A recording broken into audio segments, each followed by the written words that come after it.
चांगलं केलं. टाळ्या वाजवू शकता सगळे लोक. टाळ्या वाजवा. आपल्या शाळेचा प्रोग्राम आहे. Feel some excitement.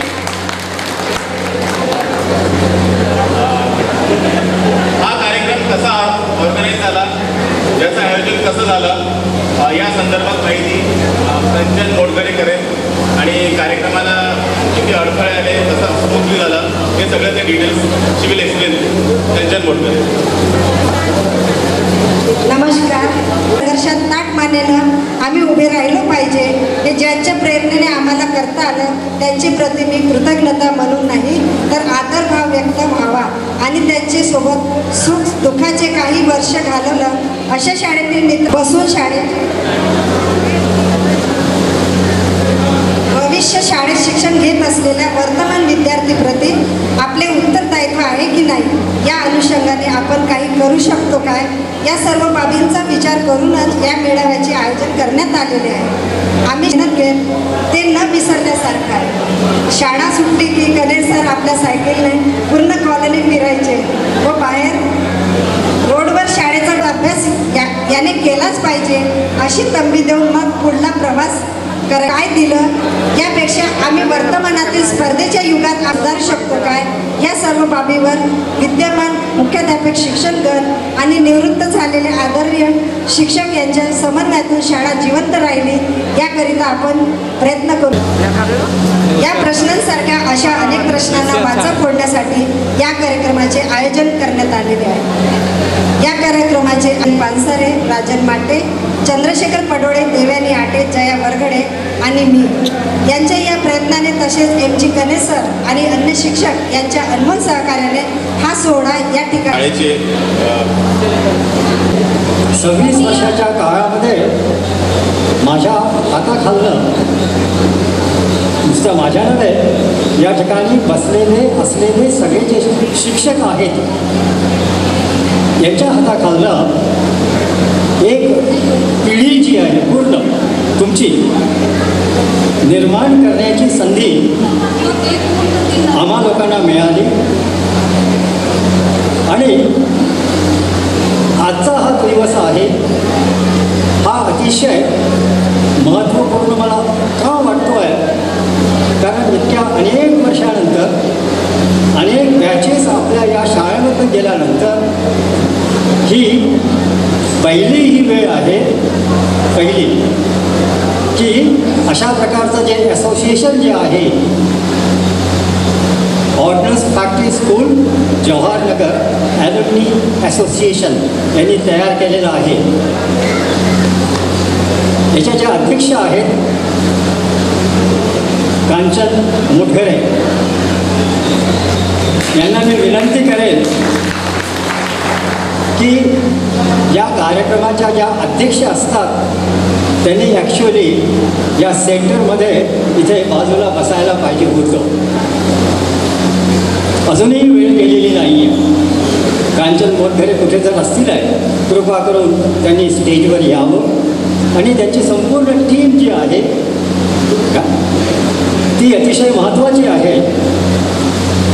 हे बघा, मुलींनी आणि महिलांनी अध्यक्ष होणे हा आजकालच्या पुरुषांना कदाचित थोडंसं जरा बरं वाटत नसेल, परंतु ही काळाची गरज आहे.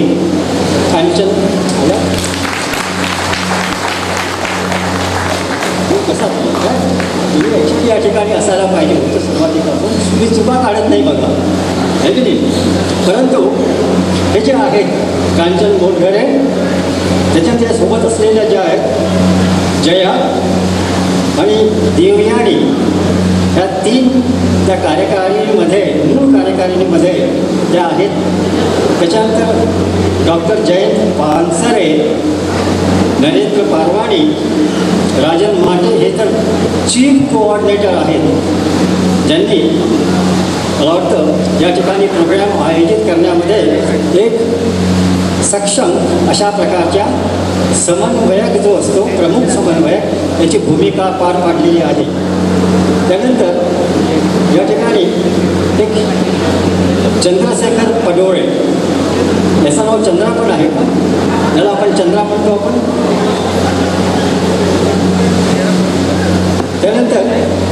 नरेंद्र पारवाणी हे याच्यामध्ये आहेत आणि बरेचसे मंडळी याच्यामध्ये महिला आणि पुरुष यांनी मिळून ही जी कमिटी तयार केलेली आहे ही एकूण 31 लोकांची आहे. 31 लोकांची, ज्याच्यामध्ये प्रामुख्याने संतोष मलेवार हे पण आहेत, ज्यांनी मागच्या म्हणजे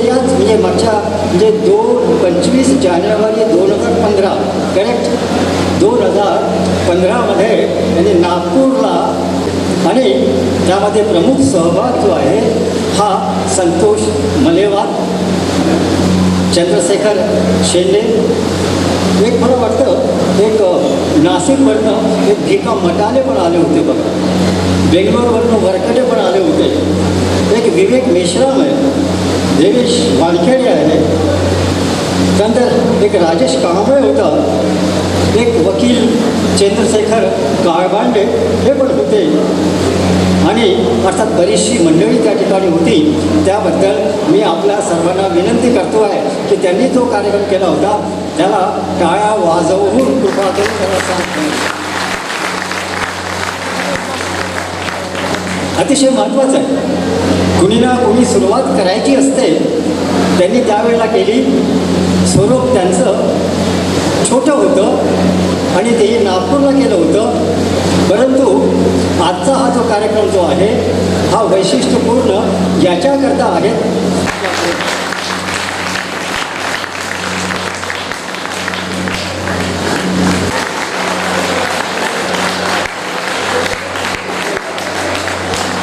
हे वास्तव आहे.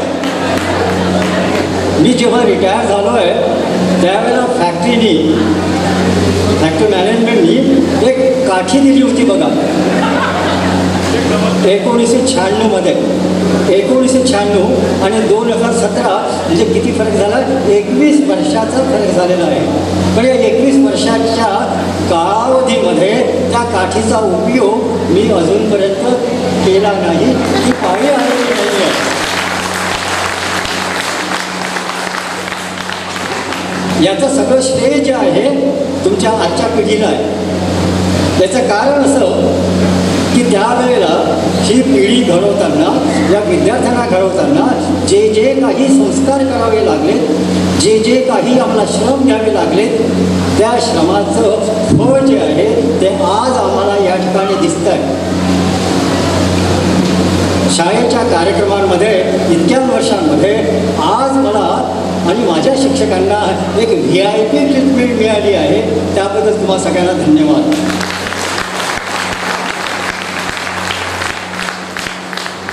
वास्तविक पाहता निपा करायची मला सवय असते. एक मधुकर कणेर हा तुमचा पाहुणा कसा काय होऊ शकतो, तुमच्या मुला मुलींचा कदाचित आजोबा होऊ शकेल. आपल्या या ऑर्डन्स प्रॅक्टिस स्कूल परिवार याचाच एक मी भाग आहे आणि माझे सगळे जे शिक्षक बांधव आहेत तेही त्याच्यामधलेच आहेत. आणि म्हणून हा एक सोहळा जो आहे आपण जो करतो आहे हा याला संपूर्ण रूप जे आहे ते कौटुंबिक रूप आपण द्यायला पाहिजे. कारण तुम्ही या ठिकाणी सगळे आलात, लांबून आलात. कोणी एक मथुरेवरनं आला आहे, कोणी कानपूरवरनं आला आहे, कोणी कानपूरवर तो राजेश शर्मा तो मागे माझ्या घरी पण येऊन गेलेला होता. यालाही धन्यवाद द्यायला पाहिजे. बाहेरून आलेले आहे, कोणी बेंगलोरहून आला असेल, नागपूर तर पुष्कळ लोक आलेले आहेत. इव्हन मागच्या वेळेला एक जळगाववरून ग्रस्त आलेले होते आणि एक नाशिकवरनं आलेला होता, त्यांचं नाव कधी मी विसरणार नाही आहे, भिका मटाले. त्या बॅचला नंतरची बॅच आहे. आणि त्यांनी आग्रह धरला की सर कमीत कमी माझी जी गाडी त्यांनी नाशिकवरनं एकटाग्रस्त स्वतःच्या या ठिकाणी आहेत, विसेन सर आहेत या ठिकाणी, अर्थात नागपूरला सेटल असलेले पुष्कळशे लोक जुनगडे सर जर नागपूरला आहेत त्यांची माझी भेटगाठ नेहमी होतेच. आणि इतर जे टीचर्स आहेत या ठिकाणी लोकल मिस्टर रामटेके सर जे आहेत जे सध्या इथे प्रिन्सिपल आहेत त्यांचं अभिनंदन मी याच्याकरता करतो आहे की त्यांनी कोणत्याही परिस्थितीमध्ये काही का असेना शाळा आतापर्यंत जिवंत ठेवलेली आहे. मागच्या वेळेला 1-2 वर्षापूर्वी 2 वर्षापूर्वी या मागच्या वर्षाला मी आलो होतो नागपूर इथे काही आमच्या पेन्शनरच्या लोकांसोबत आणि AGM मिस्टर आंबेडकर साहेब जे आहेत यांची आम्ही भेट घेतली. GMची आम्ही भेट घेऊ शकलो नाही आहे. त्यावेळेला त्यांनीच मला सांगितलं, मेरे सर बोले ऐसी बात है, स्कूल जरा अभी आखिर की जो होती है स्थिति उसमें आ गई है, कुछ दिनों के बाद में शायद स्कूल बंद करनी पडेगी. ही स्थिती येऊ न देता आजही तुम्हाला प्रयत्न करता येईल, त्याला एक प्रकारची संजीवनी देऊन. त्याकरता तुम्हाला हे सगळे जे विद्यार्थी आहेत हे कदाचित म्हणजे तुम्हाला मदत करू शकतील आहे. आणि ही ऑर्डनन्स प्रॅक्टिस स्कूल आहे 79, एंट्री इंटू 80. मध्यंतरी आपल्यापैकी एकाने मला सहज फोन केला आणि विचारलं, sir how old are you. मी त्या मुलाला म्हणालो, हाच प्रश्न तू स्वतःला विचार आणि उत्तर दे.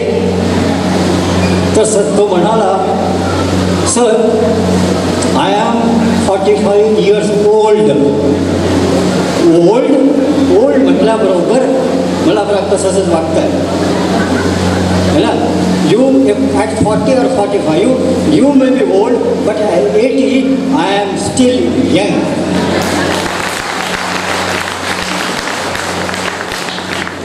Not only that, everybody must feel by age you never become old.